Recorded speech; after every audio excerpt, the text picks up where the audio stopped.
उस समय भी, और जब मैं सन्यासी जीवन में था उस जमाने में जब गया था, उसमें और गौमुख में 10 किलोमीटर का फर्क आ गया।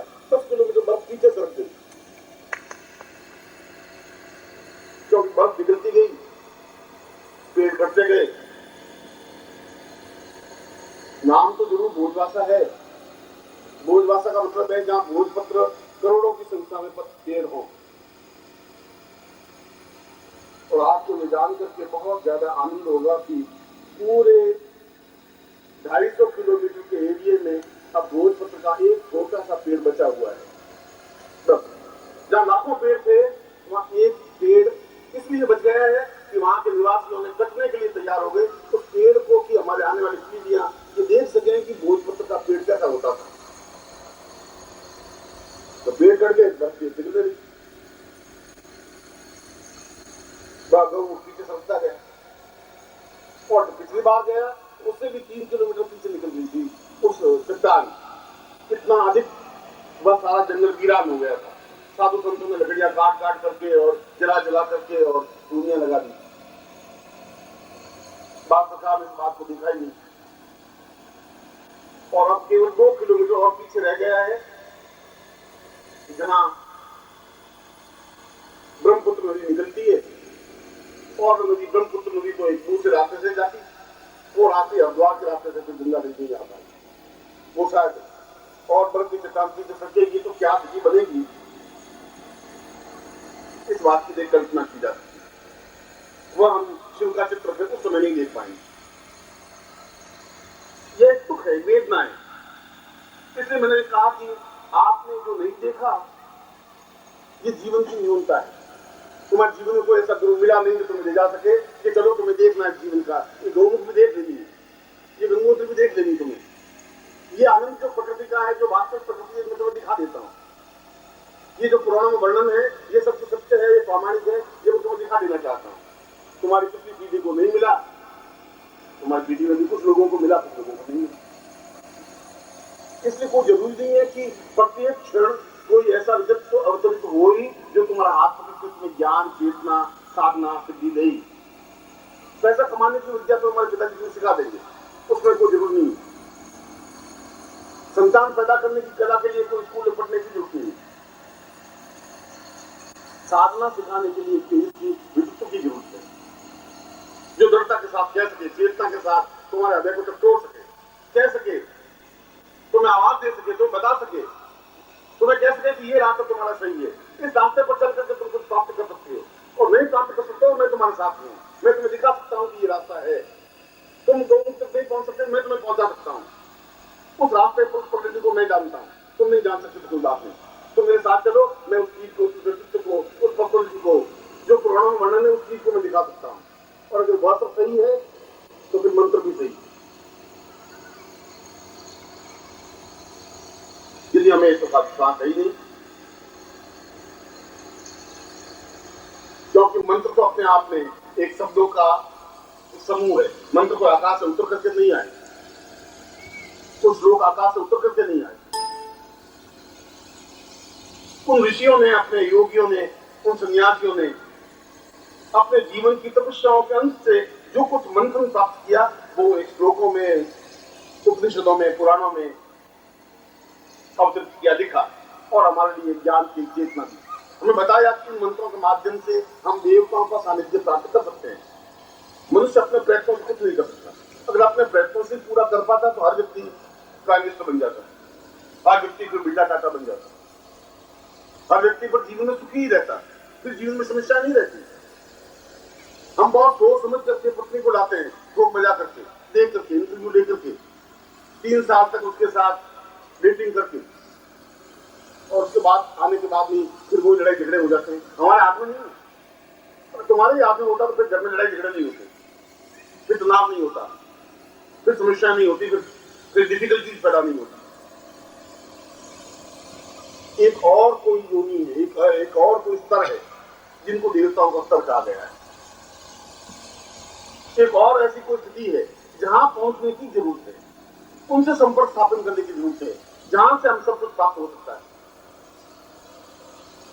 धन भी, यश भी, मान भी, पद भी, प्रतिष्ठा भी, ऐश्वर्य भी, जीवन की पूर्णता भी, जीवन की सर्वोच्चता भी, श्रेष्ठता भी मिल सकता है यदि आपके पास एक सही और प्रामाणिक रास्ता है। तो यदि आपको कोई भरमाएगा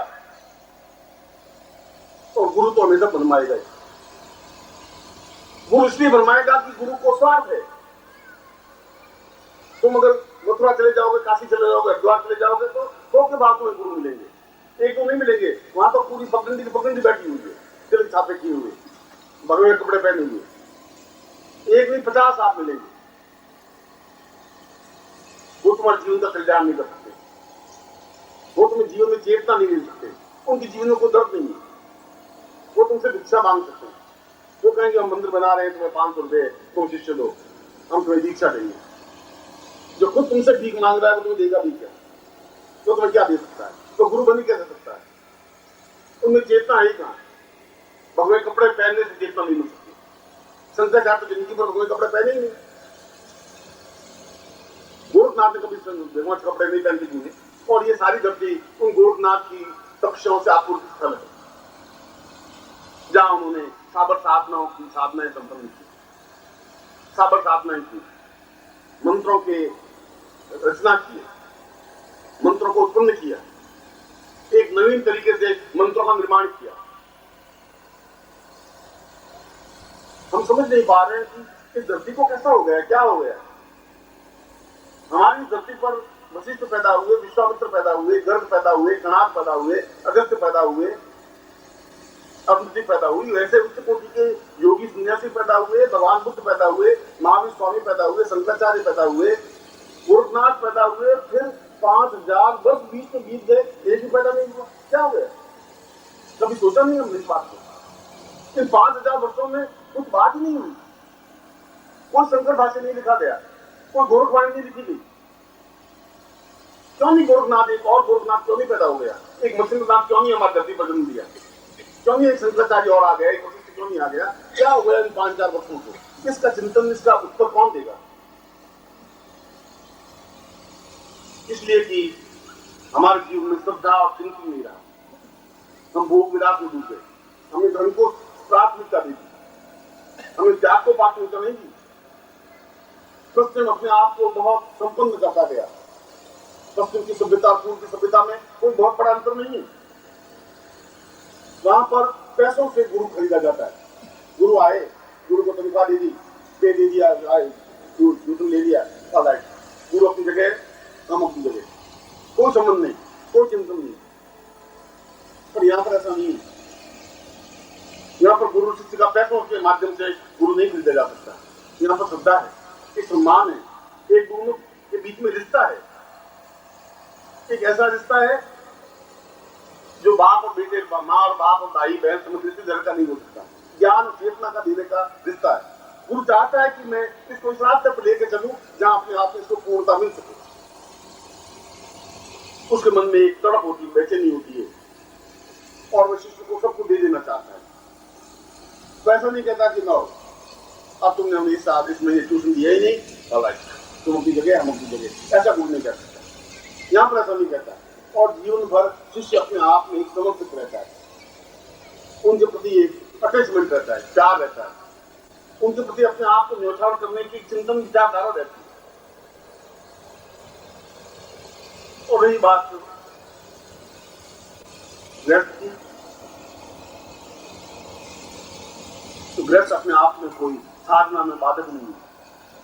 हमारा तो एक भी देवता ऐसे नहीं हुए जिन्होंने सारी नहीं सीखी। सन्यासी तो कोई हुए ही नहीं। सारे जितने ऋषि हमारे पैदा हुए, वशिष्ठ और विश्वामित्र, अपनी कणाद, पुलस्त्य और गर्ग और जो कुछ भी, सबने शादियां की, गृहस्थ बसाया। उनके जीवन में बाधक नहीं था, फिर हमारे जीवन में भी गृहस्थ बाधक नहीं है। गृहस्थ बाधक तब है जब हम उसमें लिप्त हो जाते हैं, जब हम डूब जाते हैं उसमें। वह तो अपने आप में एक बेड़ी है ही पाँवों में, उनसे परे हट के जब आप यहाँ बैठते हैं तब आप गृहस्थ नहीं है, तब एक आपका स्वरूप अलग है, तब आप एक साधक है, तब आपका चिंतन अलग है। ये हो सकता है कि यहाँ से जो ही बाहर निकले तब आप वापिस वैसे के वैसे बन जाए। एक तोता, बहुत सुंदर तोता, आकाश में उड़ने वाला तोता है, उसको खाने में कुछ नहीं मिलता, बहुत मुश्किल से भूखों मरता है, मगर वो आकाश में मुंह तोड़ता है। इसकी अपेक्षा एक और तोता है जो चांदी के पिंजरे में बंद है, और उसका मालिक रोज को बाहर निकालता है, पिंजरे को धोता है, उसको स्नान कराता है, हरी मिर्च खिलाता है, अनार के दाने खिलाता है, मिठुराम करता है, मगर उसको थोड़ा सा हाथ हिलाता है तो आधे सेकंड के लिए उठता है और फिर पिंजरे में घुस के बैठ जाता है। वो आकाश में उड़ करके आकाश को नापने का जो आनंद है वो नहीं ले सकता, क्योंकि उसके पंख मर चुके होते हैं, उन पंखों में ताकत नहीं रहती, और आपके पंखों में भी ताकत नहीं रहती, क्योंकि पिंजरे में आपके पिता ने आपको पिंजरे में बांध कर रख दिया, चांदी का पिंजरा बनाया, एक आपको पत्नी दी, 2 बच्चे दिए, 25,000 का बैंक बैलेंस दिया, एक व्यापार दिया, कैसे व्यापार में डूबना चाहिए, लोगों को कैसे ठगना चाहिए या कैसे कमाना चाहिए, और तुम बहुत खुश राम राम राम राम करते रहे। कभी कोई बेचारा गुरु आया तो पिंजरे के बाहर निकले, आपने उसको आंखें बंद करके देखा, उसने आपको देखा, फिर पिंजरे में घुस गए, आपको गुरु जी अपनी जगह।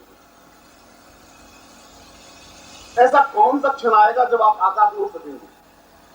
ऐसा कौन सा क्षण आएगा जब आकाश नाप सकेंगे पंखों से? हो सकता है अनाज के दाने नहीं मिलेंगे,